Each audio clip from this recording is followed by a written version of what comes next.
Hey everyone, this podcast is part of Story Mode, the podcast network of Gamefully Unemployed. You can support us and gain access to other great exclusive podcasts at patreon.com/gamefullyunemployed. That's patreon.com/GAMEFULLY unemployed, which is spelled like it sounds.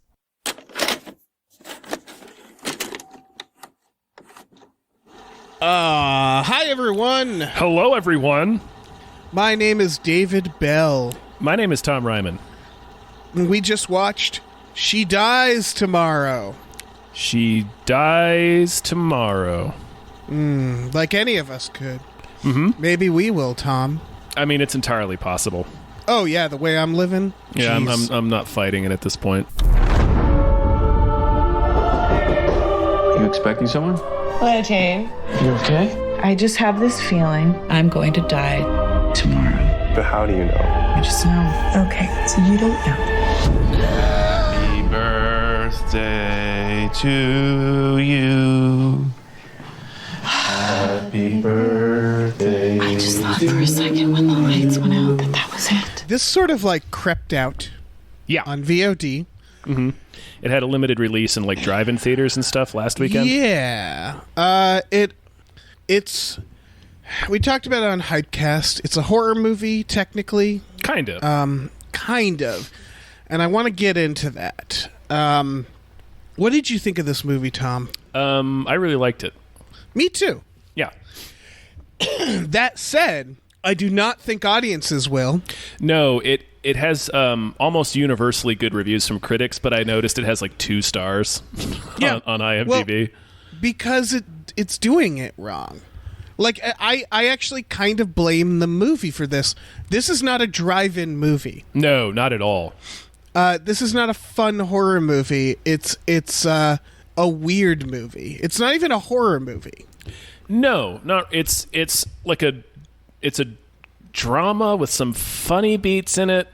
Yeah. There's a couple of thriller elements, but I mean, really this is just like an exploration of what it's like to have an anxiety disorder. Yes. It's Anxiety the movie. Yeah. It starts with a woman kind of wandering around her house, listening to the same shit. Who was she listening to? Mozart. That guy. Mm-hmm. Over and over again, she had just moved into a house. She seems very weird. She's Googling leather jackets. And urns. And she calls her friend and says, I'm going to die tomorrow. She doesn't. She says, like, if when I die, can you make me into a leather jacket? And like the friend clearly is used to this, Right. It's obvious that the character who is named Amy has episodes sometimes. Yeah. And so she's sort of like, her friend's like, I can't do this. And then it goes to the friend. Mm-hmm. The friend visits, and then after visiting, the friend starts slowly getting convinced she's gonna die tomorrow. Yep. And then her friends are like, or her brother has the same reaction of like, I can't do this. Yeah, she goes over to her brother's house while they're having a party for his brother's wife's birthday, and she gives it to all of them. Yep. And everybody reacts differently, but everybody to the point that like it becomes a pandemic. One of the women goes to a doctor, played by Josh Lucas, yeah. And he gets it in a matter of seconds. Yeah. It becomes a literal pandemic where by the end they're running into people we haven't even seen, played by Michelle Rodriguez. Yeah, Michelle Rodriguez and Olivia Taylor-Dudley. Yeah. And they have it, and we don't even know these people and where they got it. It's just dropping Michelle Rodriguez in the last 2 scenes is a real shock. Yeah, it was wonderful. I like seeing her like in like kind of a serious role. Mm-hmm. It's sort of comedic. It's right. Just everybody's dealing with it in a different way, but I really liked where the character Jane's story kind of ends. Actually, I liked kind of where everybody's story ended. Yeah. Because it starts from panic, and then it kind of goes into like Amy starts like just doing bucket list stuff, I guess. Yeah, she rides dune buggies. She rides dune buggies with Adam Wingard. Adam Wingard, yes. She's sort of like, I like her the most because she was just like, I want to be made into a leather jacket and ride dune buggies. Yeah. It's like, all right, cool. You're cool. Yeah, it's a movie about anxiety, but it doesn't. I never really felt that anxious watching it. No, because it's not that kind of movie. If that worries you, listener. It's more about. I think a lot of people we know have suffered from anxiety and depression. Yes, myself included. Everybody knows how like unfixable you feel. And then everybody knows someone who's suffered it in front of you, and it always seems so fixable. You know what I mean? Like when you're not experiencing it and you're watching someone else experiencing it, you're like, come on. Like, yeah. There's that level of like odd frustration where it's like you just want them to be fixed because it seems fixable. And that's sort of how the characters act in this, is you're watching them be like, I'm going to die tomorrow. And you're like, you have no reason to believe that. Yeah. And then it starts spreading, and it becomes this thing where like, it seems so simple. The problem seems so easy to fix. But it's completely enveloped them. Mm-hmm. And we slowly also learn who the carrier is. Or where it started. It's a pizza delivery person. It's a pizza delivery person. Yeah, that scene was kind of creepy. Oh my god, yeah. Where he's just standing at the door. Yeah, and then the reveal later that I'm pretty sure he shot himself. He shot himself, yeah. Yeah. They keep flashing back the character Amy to like a few days before. She goes out of town to like a motel in the desert with her, it seems like her new boyfriend. Yes, because they keep referencing like they're having conversations about each other's lives, and the movie begins with a close up of Amy talking about she really enjoyed their short time together, even though she didn't really know him that well, had only just started getting to know him. And then we see later in the film that shot was when she goes back to the motel and finds him dead there. She goes back, basically she said, I just wanted to make sure this was real, because there's a pizza man. Mm-hmm. He goes to get some pizza. We don't hear anything. Yeah. And he is just frozen at the door. Yeah, and we never see the pizza person, the delivery person. No, we don't. And that's what makes it cool. That's the creepiest part. And then he doesn't say, I die tomorrow. He says the date he's going to die. Yeah, he says is in a couple days. It's the day. It's the day after the following day. Yeah, and the day everybody else is convinced they're going to die, which makes it even more creepy because it's not like, oh, I just feel like I'm going to die tomorrow. They mean tomorrow as in that specific day. Yeah. As in, like, maybe the world ends or something like that. Yeah. But I love... Go ahead. Oh, go on. I was just going to say, I love the dolphin fucking lady. And she was a fucking dickhead. Yeah, I know. She was. But I love when her and the brother get it, and they like wake up their daughter by like crying and lying on her bed. Yeah. And she first asks, like, have you guys been drinking? Like, yeah. And her mom's like, it's a great moment. Yeah. Yeah, it was interesting to see everybody. Man, it was really. I really like what this movie has to say about that, because I think it's a movie. Part of what it's about is about empathy. Yeah. Particularly the end scene when Jane wanders into Michelle Rodriguez and Olivia Taylor-Dudley's house and just starts swimming in their pool. And they've accepted it to such a degree that they're just like, we're all in this together now. So why? Who do we care? What do we care that we don't know you? Sure, swim in the pool. And they're just very chill about it, and they're just having very regular, almost cheerful conversations.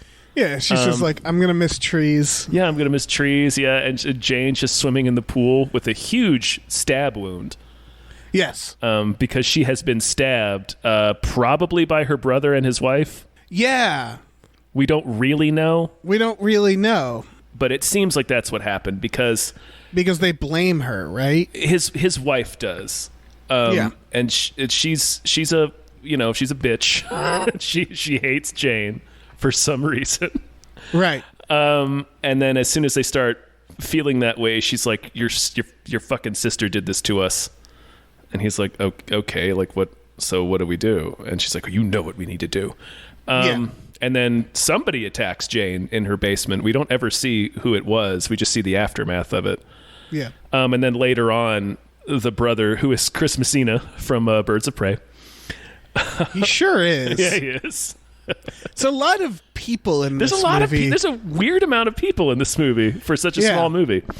Later on, we show it cuts to the next morning, and he's watching the sunrise, and his wife is behind him, and she's like, I think he asks her, do you feel any different after what we did?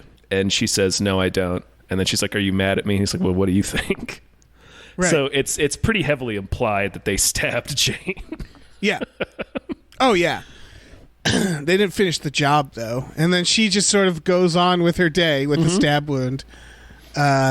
It's about empathy. I think it's also just about dealing with death.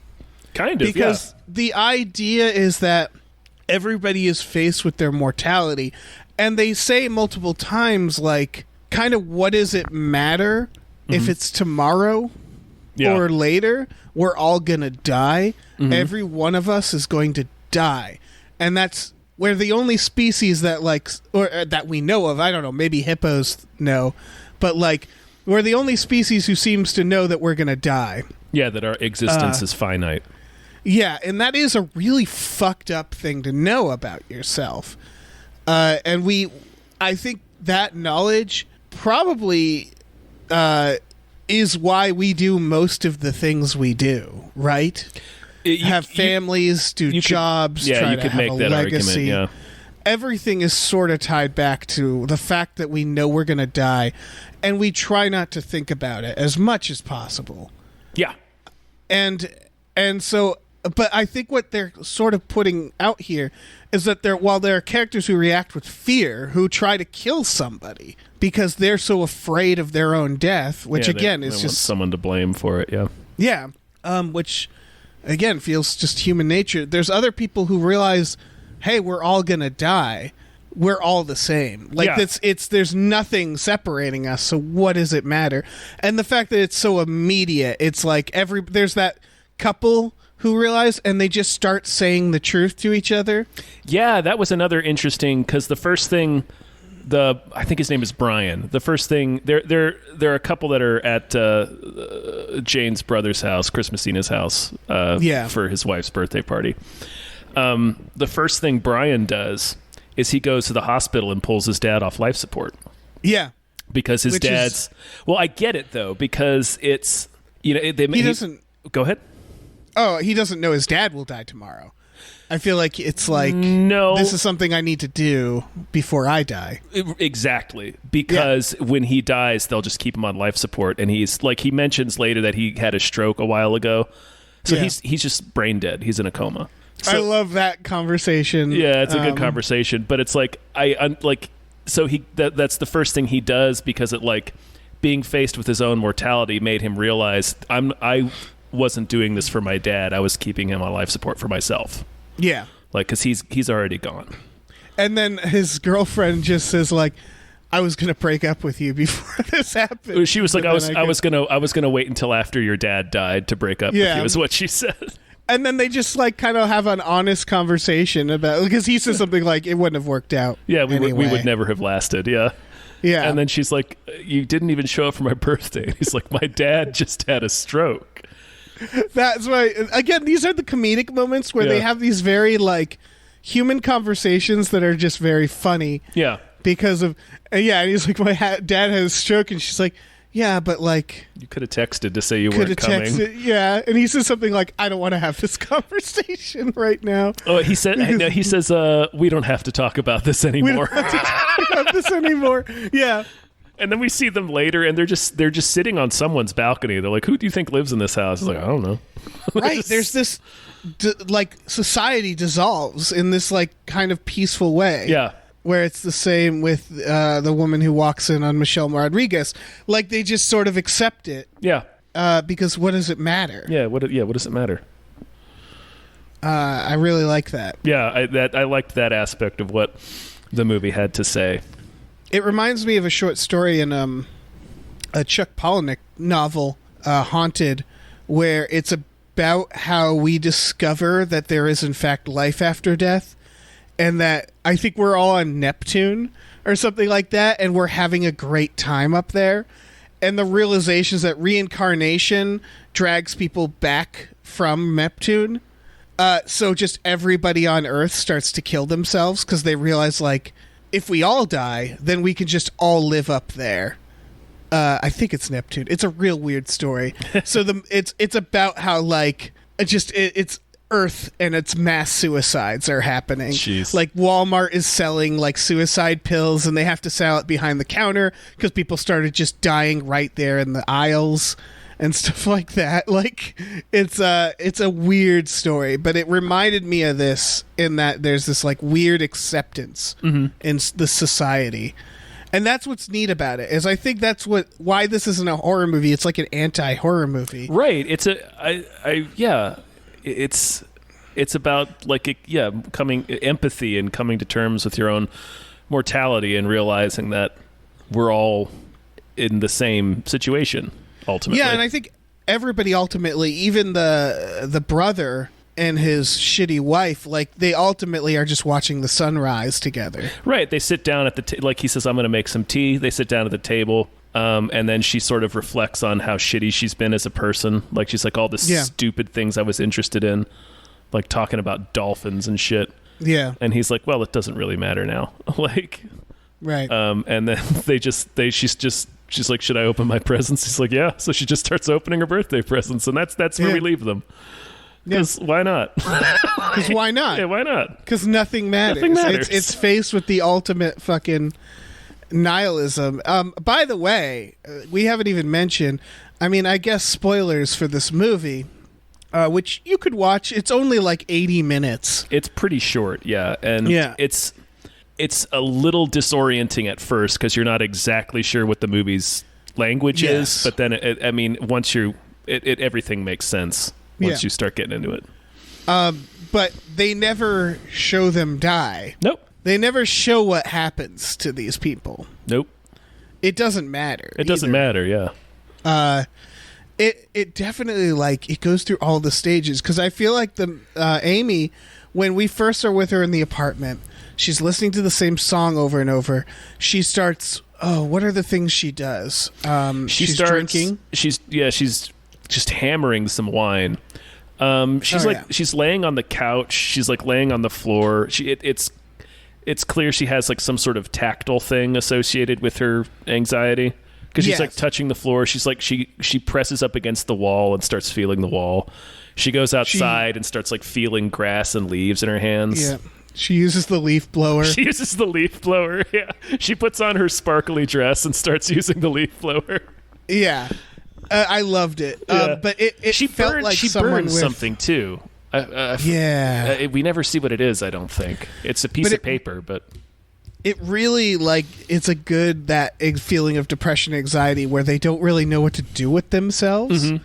Like, she's just looping the same song because she finds comfort in it. And this is the very beginning of it, so we don't quite know what's happening. Right, but if you're a person who has an anxiety disorder, or has been with somebody who has gone through, like, an anxiety episode or a panic attack, it's like you're just watching it as that. You're just, she's having an episode right now. And that is what she's having. Yeah. Like, that's... and so it starts from that idea of, like, I don't know what to do with myself. Mm-hmm. I'm gonna die tomorrow. There's this sense of impending doom, and then she eventually sort of just lets go, and just it's everybody going through the same thing: the bargaining, or the confessions. The need for redemption, like, all that stuff happens, and then everybody just sort of settles into it. Mm-hmm. Everybody just sort of lets go, because there's just the realization that there's nothing you can do, and it could be tomorrow, or it can be, years and years from now, and that's the point. It's just about coping with dying. It's a cool movie. Mm-hmm. Yeah. And the song she's listening to is actually Requiem by Mozart. Oh, really? Yeah. He was cool, that Mozart. Yeah, he wrote some shit. Yeah. I've heard of him. Yeah, it's a good movie, man. Yeah, I really liked this. Man, I don't feel like there's not much more to say about it. What are your thoughts on this? We're only at 20 minutes. We could. I mean, we could talk about that other movie too if we wanted to. I'm not worried about that. What's that other movie? The found footage, the one we watched. Oh, Host. We could always talk about Host if we run out of things to say about this movie, but it's like it's not that there isn't anything to say about this movie. It's just that it's like it's again 80 minutes. It seems to have a very streamlined point. Yeah. That is pretty easy to catch up on. Mm-hmm. It's not ambiguous. I mean, it is, but like it's ambiguous in a way that you know why it's ambiguous. Right. And there's some really cool shots in it. Yeah. I like the effect of when people get the virus, like it starts flashing red and blue light. I was going to ask, what do you think that means? Because that's the other thing. It's one of those. It's one of those movies where it has a literal translation, but it also clearly means something else. I'm not sure what the red and blue lights mean. Yeah, and what the virus is. They, I assume the filmmakers thought about it. I don't know. It's I could easily see the idea of this because the director is also the only writer, so she wrote and directed it, and very notably named the main character after herself. Yeah, okay. The director's Amy Seimetz, I think is how you say her name. Right. She did a great job. Oh yeah, no, she's killing it. Yeah. I could see the idea for this movie being born out of having an anxiety attack or a panic attack and being like, if only other people could understand what this is like, or like, or the idea of what if this was contagious. Like, I'm not sure what the red and blue lights mean, but I do like there's a repeated motif of like Jane is an artist who takes photographs of slides. She does like micro photography. Mm-hmm. Yeah. And I think that has something to do with just the, adding to the same message of like, everything's kind of the same. Like we're all the same. Mm-hmm. It also is implication that it's some sort of contagion. Right. Too. Yeah. I think you see the virus leave the blood at one point. There's a really cool shot of when we're seeing the aftermath of the attack on Jane, and her little microscope slide station is like just bloody as shit. And her blood is on the slide, and we can see it on the projector. And something appears to leave it as it's on screen. Yeah. But then also that scene ends with just a close-up of what is projecting from the slide, and we actually see the blood necrotize. Yeah. Which is really cool. There's some great fucking cinematography in this. Yeah. What if it's plants? What if plants are making us? What if it's the happening? What if they're convincing us through the wind that we're gonna die? To just lay down under a lawnmower. Yeah. This did remind me a little bit of The Happening, which is kind of funny. Because I think The Happening is an extremely stupid movie. Well, because I think this is the movie The Happening wanted to be. You know what I mean? Like, I think this was what M. Night was envisioning as, like, maybe the meaning behind The Happening. I don't know. Is that it's mortality or something. It's just a bad movie with Mark Wahlberg. It just, I don't know. It just reminded me of it because I was like, oh, this feels like what The Happening should have been. Because it's the idea behind this. And I think this is what's going to bother people watching this movie, like horror fans, is that it's a great horror movie idea that could have been done on a bigger scale as like more of a horror movie. Right. But that's not the story they were telling, but I can see that I can see that. It's like It Follows, where it's like, oh, what a beautiful idea, which is that it's a pandemic of people who are simply convinced they're going to die. Yeah. That's great. Yeah.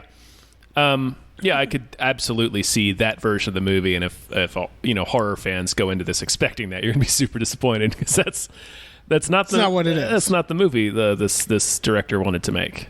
It doesn't escalate. There's not like... No, not really. They don't even show the people, the one scuffle. They don't show it. Yeah, you just see the aftermath, and then the next morning, Jane just walks into a random house holding her side. Yep. Just walks into Michelle Rodriguez's house. Yep.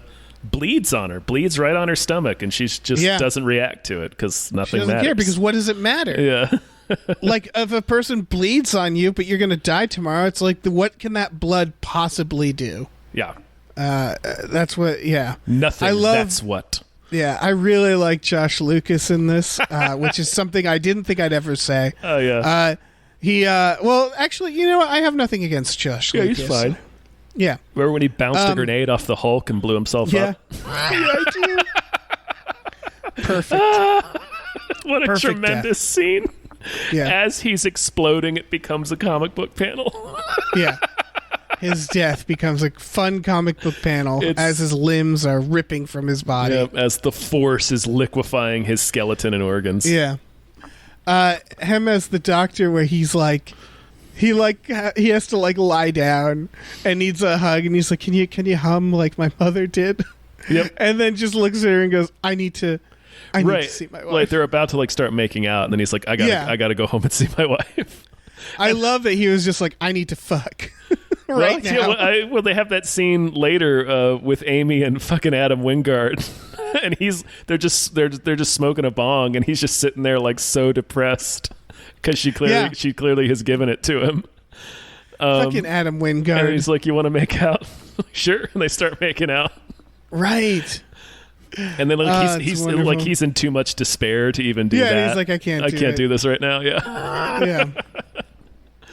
It's great because nothing fucking matters. Right. Because, if the world was ending tomorrow, a lot of people would just be wandering the streets being like, hey, you want to... Does anybody want to fuck? You want to fuck? Yeah, anybody want to fuck? I need to get one more fuck in before the sun explodes or whatever. Yeah, like fucking melancholia. As foretold by the aliens that used our children's time capsule in Knowing. Mm-hmm. Remember Knowing? Yeah. Melancholia is a good one. I was going to say the aliens told no one but Lars von Trier. Yeah. That was him, right? I got that right? Wait, in what? Was Melancholia Lars von Trier? Or did I fuck that up? Is Melancholia Lars von Trier? Someone's yelling the answer, and I refuse to look it up. I don't think it is. It is. I just looked it up. It is Lars von Trier. I like that movie a lot. I also watched the Willem Dafoe film, I think it's called 444, The End of the World. There was this moment, because we also had that Seeking a Friend for the End of the World movie, where not only were they movies about the end of the world, but the end of the world legit happened in them. The world actually ends in those movies. And I enjoy that idea, because I remember seeing the trailer for 2012 and thinking like, yeah, Emmerich, kill us all. And then he doesn't, and I was so disappointed. He kills most of us. Not all of us. Not all of us. Some of us get on an arc. Yes, and I really liked the premise. Including President Danny Glover. Yes. Well, I'm glad. No.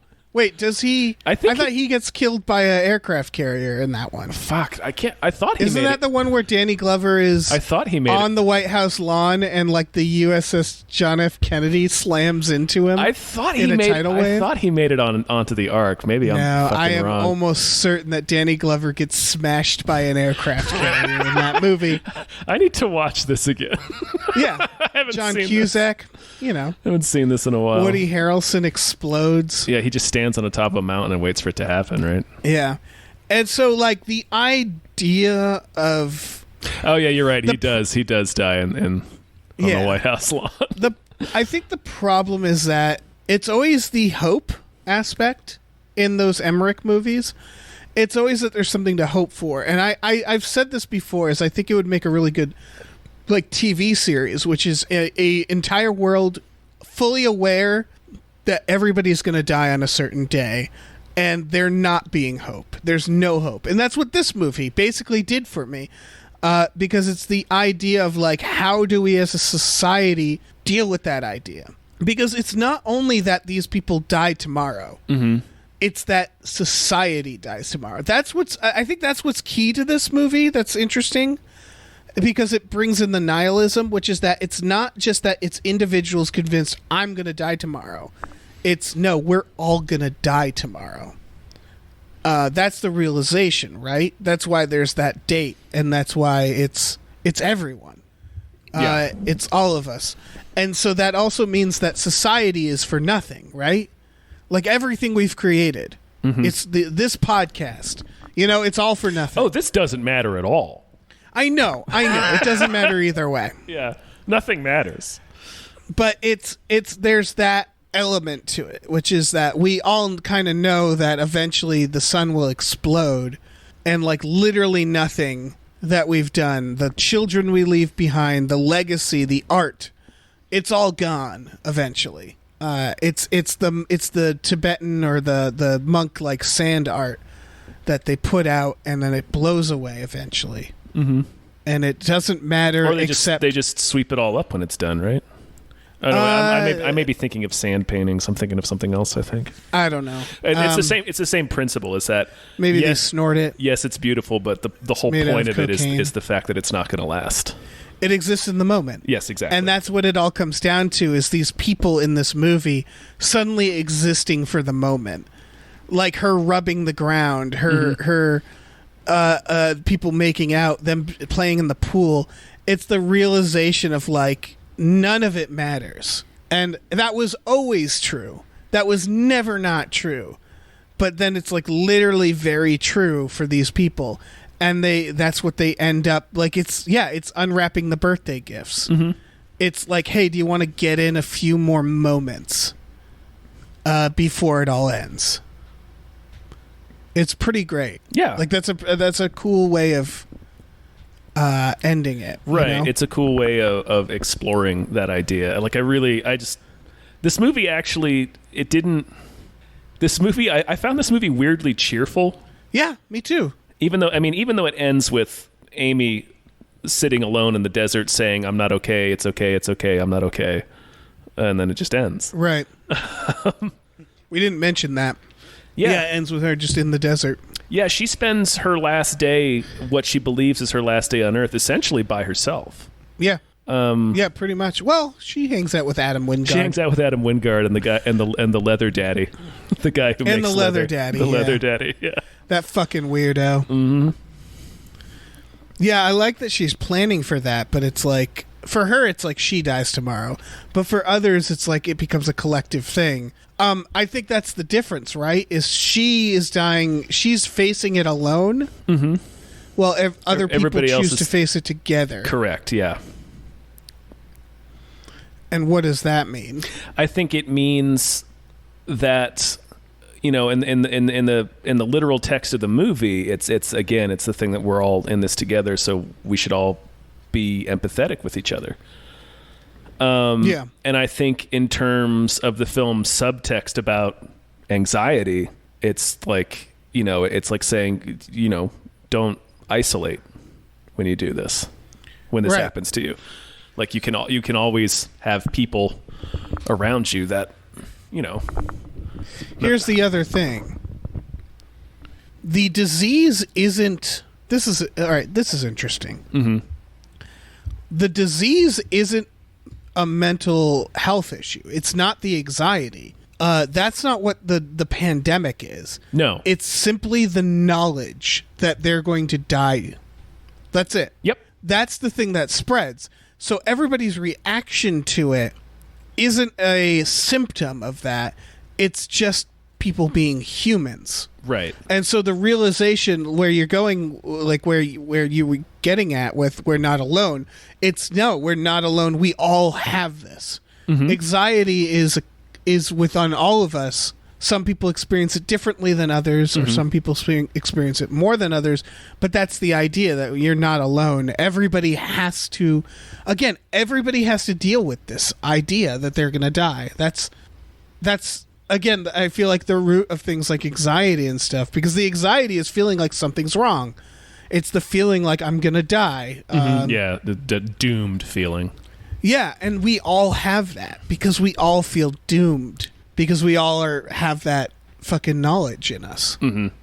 Unless we can like build a machine, that like zaps our brains. Yeah, can I join the singularity? Sure. Yeah. Let's be replicas. Yeah, can you put the Keanu me Reeves in movie? the fucking sweet ass robot body?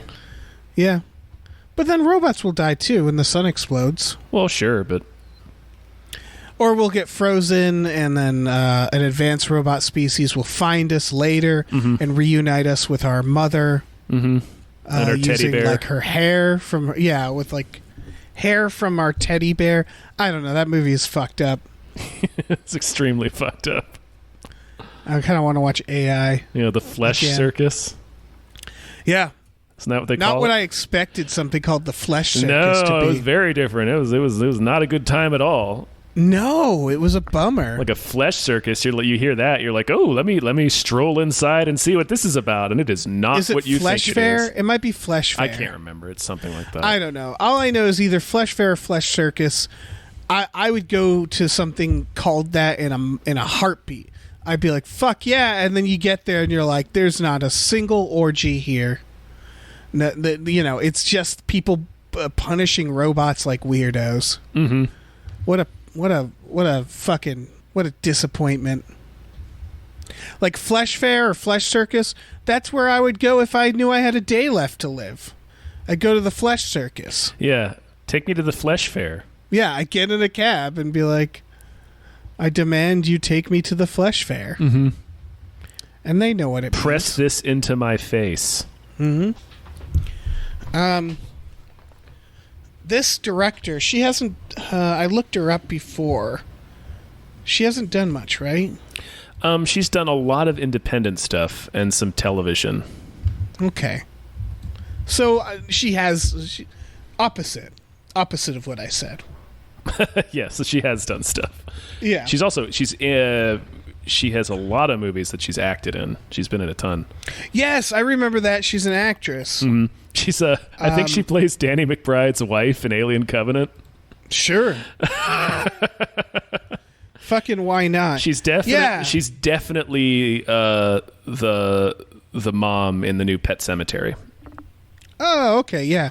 She's a good actress. Yeah. I'd rather. I don't know why it's a choice. I'd rather see stuff she directs now. But yeah, she can do both. She could act. Yeah, I was gonna say it's not a choice. She doesn't have to choose. I read an interview with her this week, and also, what the fuck does she care what I think? Right. I read an interview with her this past week where she was talking about this movie and working on Pet Sematary, and it was like the working on Pet Sematary paid for this film, but also like she just wanted to be in it. Like I was about to say that is like someone should give her a Marvel film. Yeah. She should do one, and then she should peace out and just do more of this shit. I don't know. This movie was exciting to me because it's weird. It's kind of like it feels like a cult, like an indie film. Did you happen to? I don't know how much of the credits you watched. Did you happen to notice who two of the producers were? No, the dudes who made The Endless. Oh shit! Yeah, that's exactly. Oh, that's perfect. Yeah. Because The Endless, those guys are exactly the same tone of like what excites me with this genre is that it's fucking weird. Yeah. And this movie is so fucking weird, and I love it. Yeah. It's good, man. Yeah. But people should check it out. Yeah. Like I said, she had done Pet Sematary, which paid for this film.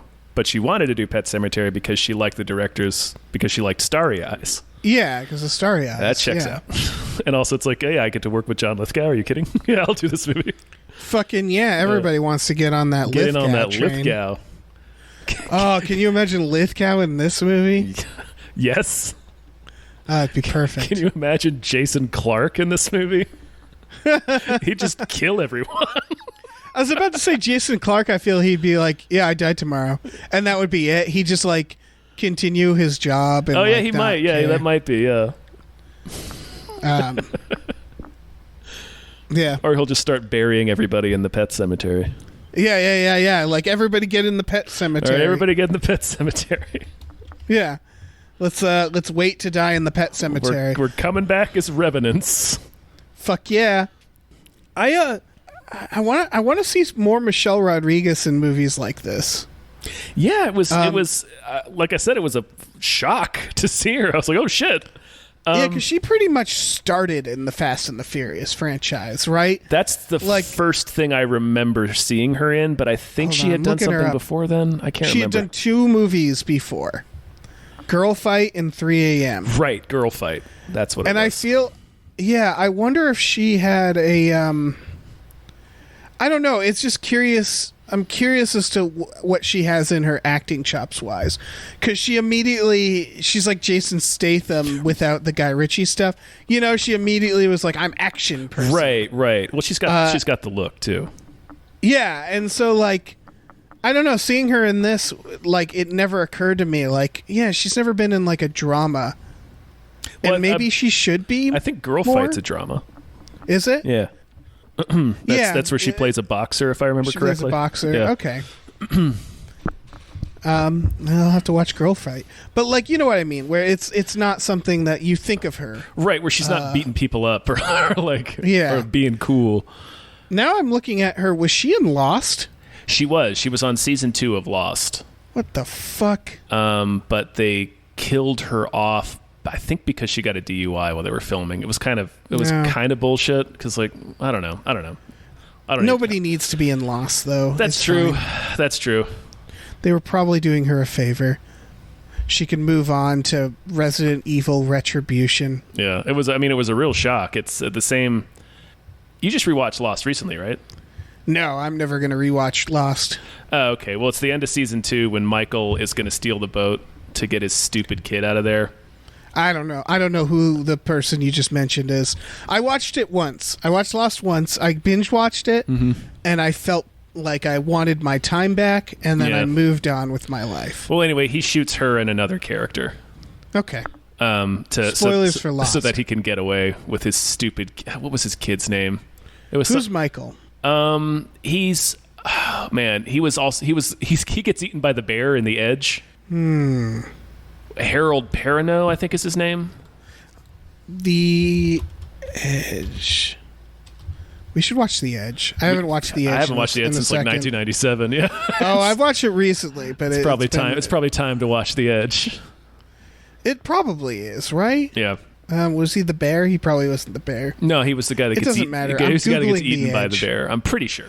Oh, this fucking guy. Yeah, I know this guy. Yeah. Okay, so it's all coming together. He shoots Michelle Rodriguez and one of the other characters so that he can get away. Good for him. To put his stupid kid who has an old man's name. Somebody's screaming it at me while they're watching it. Yeah, this guy played Blade in the TV mini-series of Blade that I didn't know existed. Holy shit. Oh, it's an animated series. Oh, okay. that checks out, yeah. I was like, what the fuck is happening? How did I miss a Blade miniseries? Yeah. That's fucked up. Good for this guy. Sure. You know? Walt. That's his fucking kid's name. Walt. This all sounds very familiar. Yeah.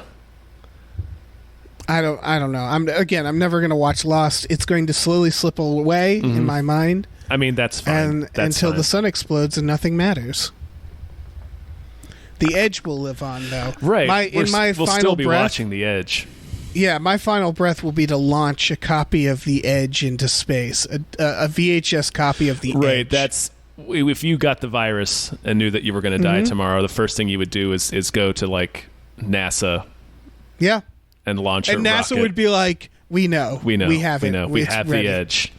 Yeah, we put it on. Launching we have into space. A VHS, a DVD, a laser disc. We have all formats just in case the aliens. Okay. Let's talk this out, Tom.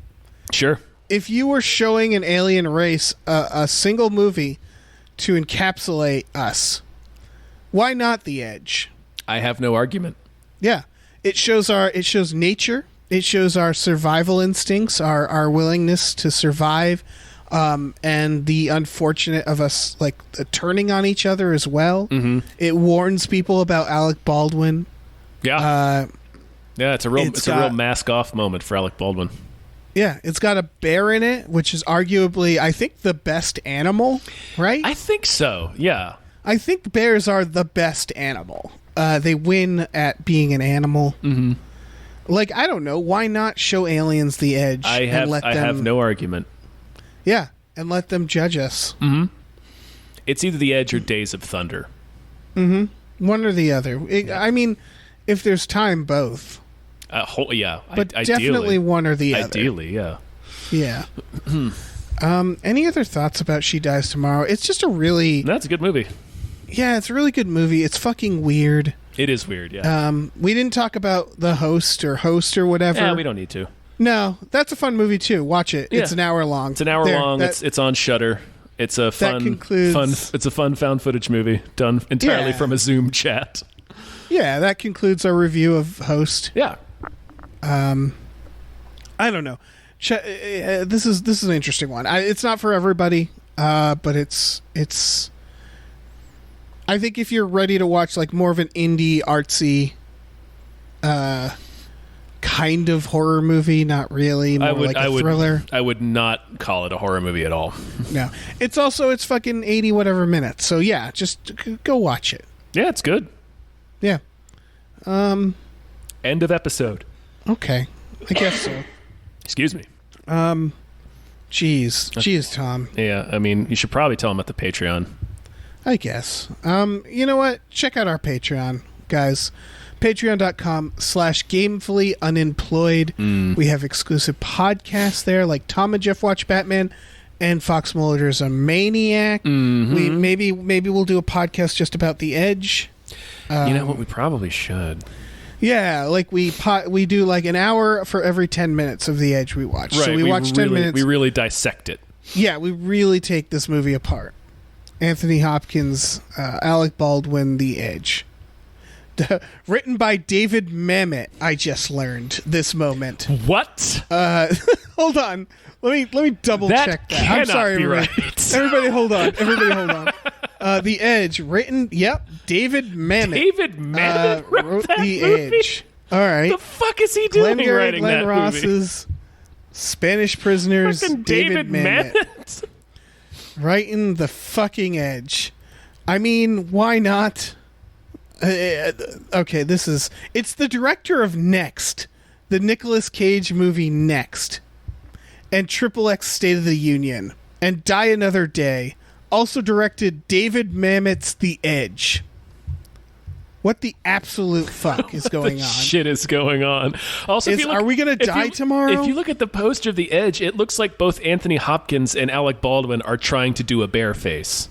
Yeah. Also, did you know David Mamet's in an episode of Dr. Katz? I did not know that. It's fucking wild. Why on earth would I have known that? Yeah. David Mamet's The Edge. All right. We also have a store, tpublic.com/store/gamefullyunemployed. We can check out t-shirts, posters, mugs, stickers, masks, The Edge, I guess. Maybe we could start selling copies of The Edge. Yeah, just VHS copies of The Edge by David Mamet. Fucking David Mamet. David Mamet's The Edge. That has colored the rest of my afternoon. I'm watching this like as soon as we stop recording. I don't know what to do with this information. I'm going to be walking around my house feeling the floors, leaf blowing, and just looping The Edge. Oh my gosh. Fuck.